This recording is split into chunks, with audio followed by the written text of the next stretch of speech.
বিগত আওয়ামী লীগ সরকারের সময় বেশ ঘটা করেই বিদ্যুৎ উৎপাদনের রেকর্ডের খবর প্রচার করা হতো, কিন্তু দলটি ক্ষমতাচ্যুত হওয়ার 6 মাস না পেরুতেই দেশে বিদ্যুৎ নিয়ে চিন্তা তৈরি হয়েছে। সরকারও বলছে আগামী গ্রীষ্মে দেশে প্রতিদিন 3 ঘন্টা লোডশেডিং দিতে হবে। প্রশ্ন উঠেছে, মাত্র 6 মাসের ব্যবধানে এত বিদ্যুৎ কোথায় গেল?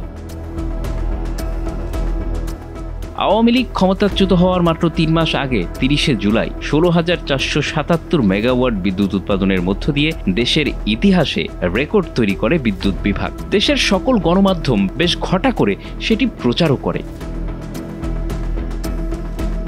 বিদ্যুৎ বিভাগ সূত্র বলছে, মার্চে সর্বোচ্চ 16,000 এবং এপ্রিলে 18,000 মেগাওয়াট বিদ্যুতের চাহিদা ধরা হয়েছে। এ অবস্থায় এবার গরমে 3,000 মেগাওয়াটের বেশি বিদ্যুৎ ঘাটতি থাকতে পারে। যদিও বিদ্যুৎ বিভাগ বলছে লোডশেডিং হবে 1,500 মেগাওয়াট।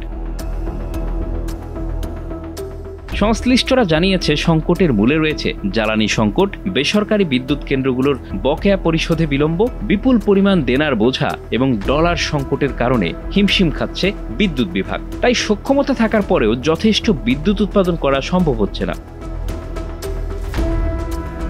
বিদ্যুৎ ঘাটতি মেটাতে এসি ব্যবহারে সতর্ক করেছেন বিদ্যুৎ বিভাগ। তাপমাত্রা 25 ডিগ্রি সেলসিয়াসের নিচে রাখলে সংযোগ বিচ্ছিন্ন করা হবে বলে ঘোষণা দিয়েছেন জ্বালানি উপদেষ্টা নিজেই।